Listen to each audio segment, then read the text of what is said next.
Antes de qualquer queda, havia plenitude. Antes de qualquer medo, havia luz.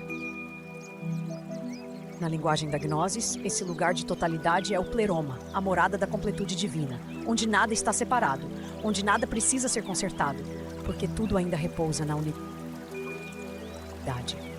É desse mistério que surge Pistis Sophia. Seu nome já parece carregar uma tensão sagrada, como se fé e sabedoria caminhassem juntas desde o início. Ela não nasce para o desespero, não nasce para a ruína.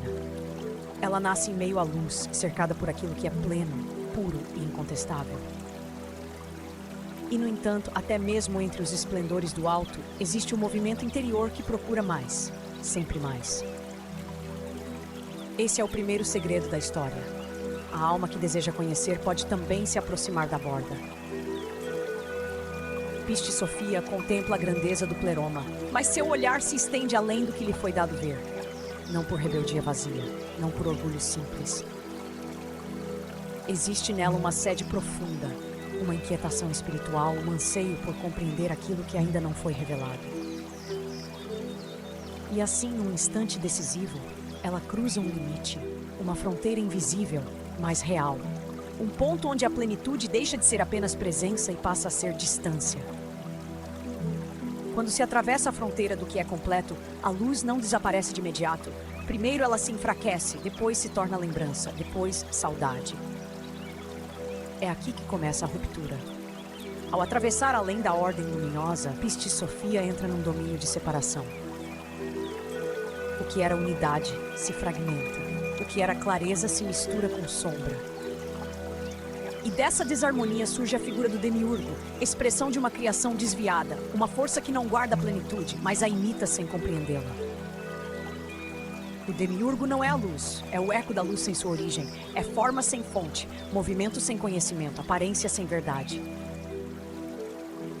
E diante dele, Pistis Sophia experimenta a queda. Não uma queda ruidosa, como relâmpago no céu, uma queda interior, silenciosa, profunda. Ela percebe que se afastou da casa da luz e agora carrega dentro de si o peso da separação. O mundo já não se apresenta como promessa, mas como enigma. A sabedoria que antes parecia próxima agora se oculta. O caminho de volta não se revela inteiro. Apenas fragmentos brilham de vez em quando como vestígios de uma memória sagrada. Talvez seja isso que mais fere, lembrar da luz e não alcançá-la. Pistis Sophia entra então numa longa noite espiritual. A noite da alma que sabe que houve origem, mas não sabe como retornar. A noite da consciência que pressente o alto, embora habite a distância. E nessa distância nasce a dor mais antiga de todas, a dor de não reconhecer mais a própria morada. Mas a história não termina na queda, jamais termina aí. Porque quando tudo parece perdido, começa a verdadeira prova da busca. E a busca de Pistis Sophia não é movimento superficial. É perseverança, é insistência sagrada. É o gesto de quem se recusa a aceitar a sombra como destino final. Ela se volta para a luz que não vê mais com os olhos, mas que ainda reconhece por dentro. Ela ora, suplica, chama, repete no silêncio e no abismo aquilo que toda alma ferida um dia aprende a dizer: não me abandones na distância. Sua oração se torna caminho. Sua dor se torna linguagem. Sua carência se torna abertura. E aqui está uma das verdades mais profundas da tradição gnóstica. A sabedoria não é posse, é procura. Gnosis não é um troféu guardado ao fim da estrada. É a claridade que nasce enquanto se caminha. É o conhecimento interior que amadurece na luta entre esquecimento e lembrança. Pistis Sophia aprende isso na travessia. Quanto mais ela sofre, mais sua súplica se purifica. Quanto mais se sente afastada, mais sua vontade de retornar se torna verdadeira.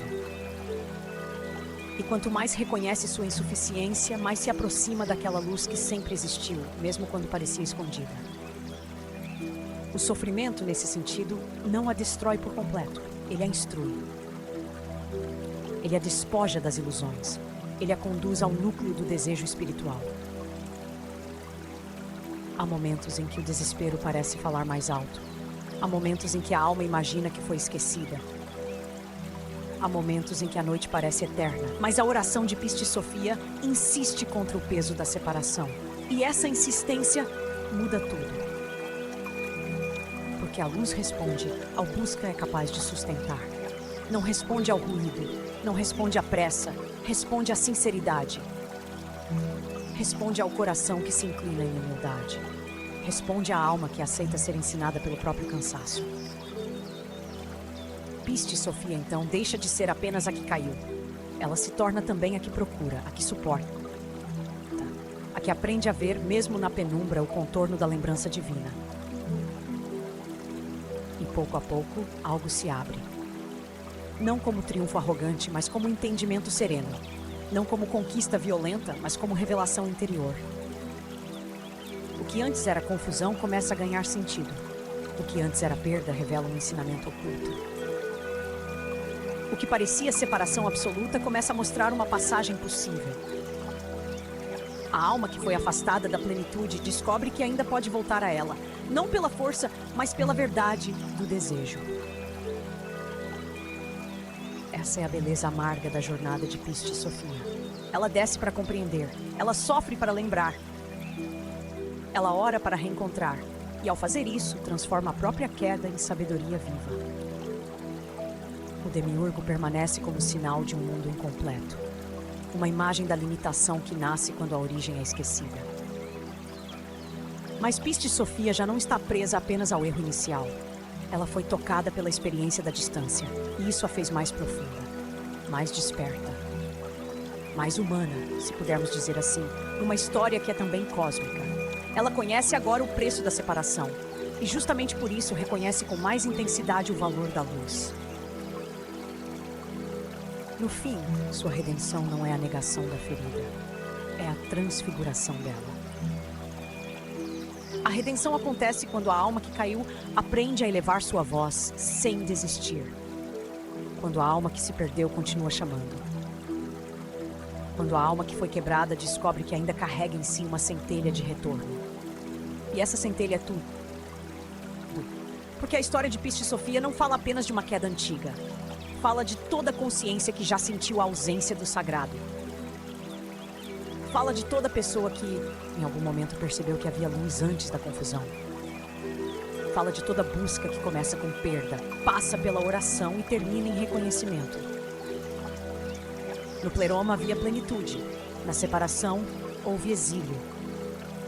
Na oração, houve caminho. Na busca, houve gnoses. E talvez essa seja a mensagem mais profunda que Piste Sofia deixa para nós.